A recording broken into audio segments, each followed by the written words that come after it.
आमतौर पर सरकारें ऐसा वादा करती हैं, जनता को ऐसा भरोसा दिलाती हैं कि जो भी उद्योगपति और पूंजीपति हैं, अगर आपके यहाँ किसी भी तरह का कोई उद्योग स्थापित करते हैं तो वहाँ के लोगों को रोजगार मिलेगा, वहाँ की गरीबी दूर होगी। आमतौर पर कई राज्यों में इस तरह से आपको अक्सर देखने और सुनने को मिलता है, पढ़ने को भी मिलता होगा कि किसी भी बड़े उद्योगपति या पूंजीपति ने किसी कंपनी की वहाँ पे स्थापना की है, पर क्या उस कंपनी से वहाँ के स्थानीय लोगों को वाकई में उसका फायदा मिलता है? क्या वाकई में वहाँ के लोगों को रोजगार मिलता है? क्या सच में वहाँ के लोगों की गरीबी दूर हो जाती है? आज हम इसी विषय पे बात करेंगे। हमारे साथ उड़ीसा के एक साथी हैं, नरेंद्र मोहंती जी।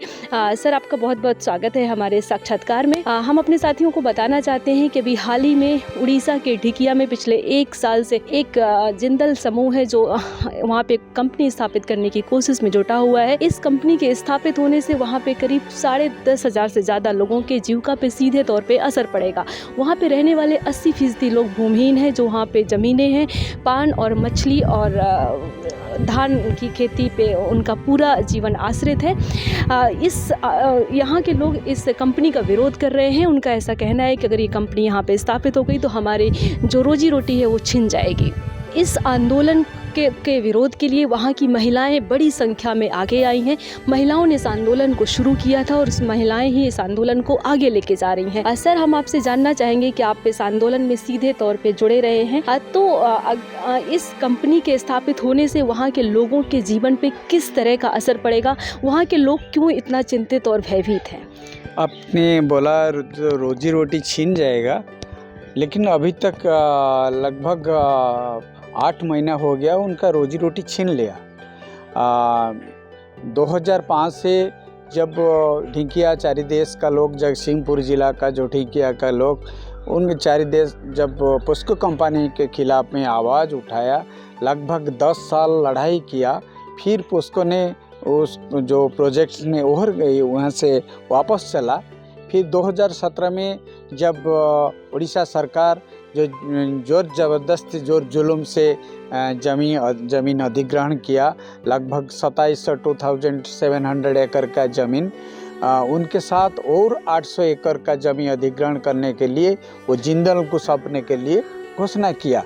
वो जन सुनानी जो हुआ उसके स्थानीय लोग को अलाउ नहीं किया, सिर्फ कंपनी का सपक्षवादी जो प्रशासन का लोग उसको लेकर जन सुनानी हुआ। लेकिन गत लास्ट दिसंबर से अभी तक पुलिस का जो दमन लीला चला, गांव को 4 पास से घेराबंदी बना दिया। लोग उनका मेडिकल के लिए, मार्केट के लिए, पढ़ाई के लिए गांव से बाहर से निकल नहीं पाया। वो जनवरी 14 से इतना जो शांतिपूर्ण जनता पर जो लाठी चलना किया, उनका पर इतना रिप्रेशन हुआ जहाँ से बाल बच्चे महिला कुछ बात नहीं पड़ा। अभी क्या हो रहा है, इसके उस स्वर को दबाने के लिए प्रशासन ने हर कदम कोशिश कर रही है। हर एक दिन एक आंदोलनकारी को अरेस्ट किया। उन्होंने जो एफआईआर तैयार किया, इसे फलाना का साथ 500 अन्य ऐसे जोड़ दिया, जिस हिसाब से पुलिस जिसको समझ लिया वो कंपनी को, जिंदल कंपनी को अपोज कर रही है, उसको नाम का जोड़ के उसको जेल भेज रहे हैं। अभी तक कितने लोग 70 से ज़्यादा लोग जेल गया, अभी भी 7 लोग जेल में है। जो ढिकिया आंदोलन का नेता देवेंद्र स्वाई 7 महीना हुए, जनवरी 14 से अरेस्ट हुआ, अभी तक वो जेल में है। सर, जैसा आपने बताया कि अभी करीब 60-65 लोगों के ऊपर एफआईआर दर्ज हो गई है और जो इसके आंदोलन के मुख्य प्रमुख नेता थे वो अभी तक 6-7 महीने से जेल में है, और आप भी करीब 32 दिन इस आंदोलन में जेल में रह के आए हैं, और जेल में रहने के दौरान आपने 10 लोगों की जमानत कराई है। थोड़ा उसके बारे में बताइए। देखिए, हम संयुक्त किसान मोर्चा आवाहक मंडली के तो एक सदस्य हूँ, राज्य संयोजना कमेटी का, लेकिन हम जो झूठा मुकदमा विरोधी अभियान campaign against fabricated cases Orissa का राज्य संयोजक और राज्य आवाहक हूँ। इसी हिसाब से हम जब जेल गया, हमने देखा जेल में सारे इतने लोग हैं जो 1 महीने के उनका जमानत होने वाला है, लेकिन वो 1 साल हो गया, 1.5 साल हो गया, 2 साल हो गया, अभी वो जेल के अंदर में सड़ रही है। हम इसे जब डिस्कशन किया, वो जेलर का साथ भी डिस्कशन किया, हमारा टीम मेंबर का साथ डिस्कशन किया, कैसे लोग को जमानत मिलेगी।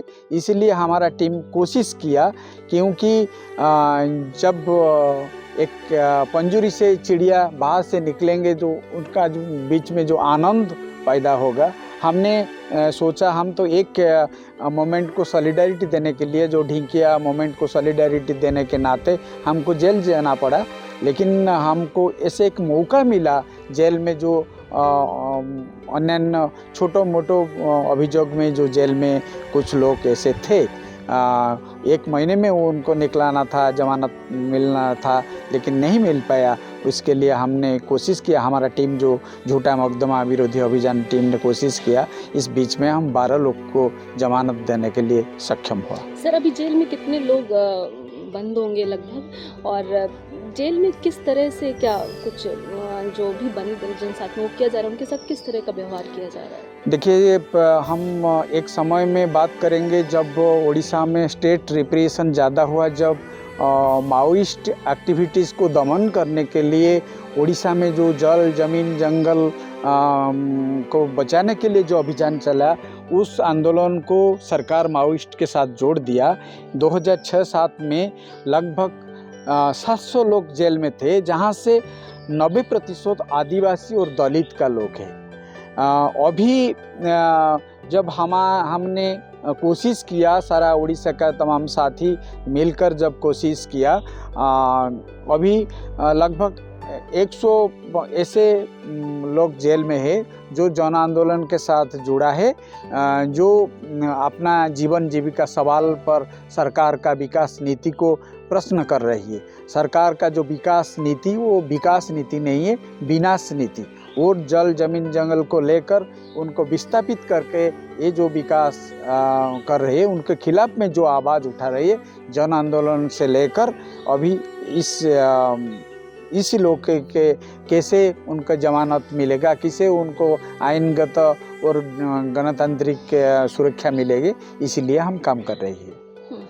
अपने दर्शकों को हम बताते चलें कि जो ये आबादी है, ये लगभग SC/ST आबादी है, और जैसे कि हमने आपको शुरुआत में ही बताया कि इनका ये 80% लोग ऐसे हैं जिनके पास किसान खेती नहीं है खुद की, ये पान की खेती या धान की खेती या मछली पालन से अपनी जीविका चलाते हैं, और इनकी जो दिहाड़ी मजदूरी है वो करीब 350 रुपये इनको मिलती है, और 6-7 महीने से उन्हें काम नहीं मिला है, क्योंकि ये एक ऐसा भी वहाँ के स्थानीय लोग बताते हैं कि अगर गाँव वालों को गाँव से बाहर निकलना है तो उन्हें अपना आधार कार्ड दिखा के ही वो बाहर निकल सकते हैं।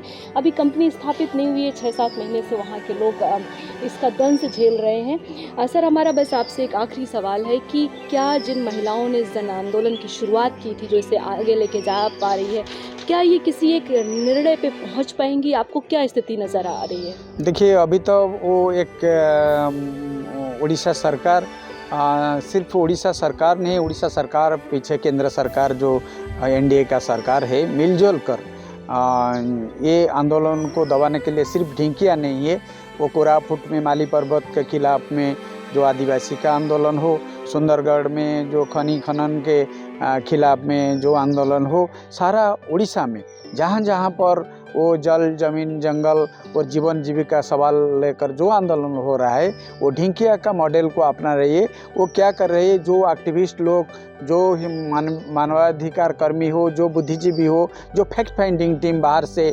क्या घटना जानने के लिए जाते रहिए, वो जाने के लिए कोशिश कर रहे हैं, उनको रोक रही है। वो सपक्षवादी विपक्षवादी के नाम पर उसको कंपनी कुछ लोग को ऐसे मदद कर रही है, वो दूसरे लोग को बाहर से जो घटना जानने के लिए जो कोशिश कर रहे हैं, उसको अंदर में नहीं जाने देंगे। ऐसे एक माहौल बनाया।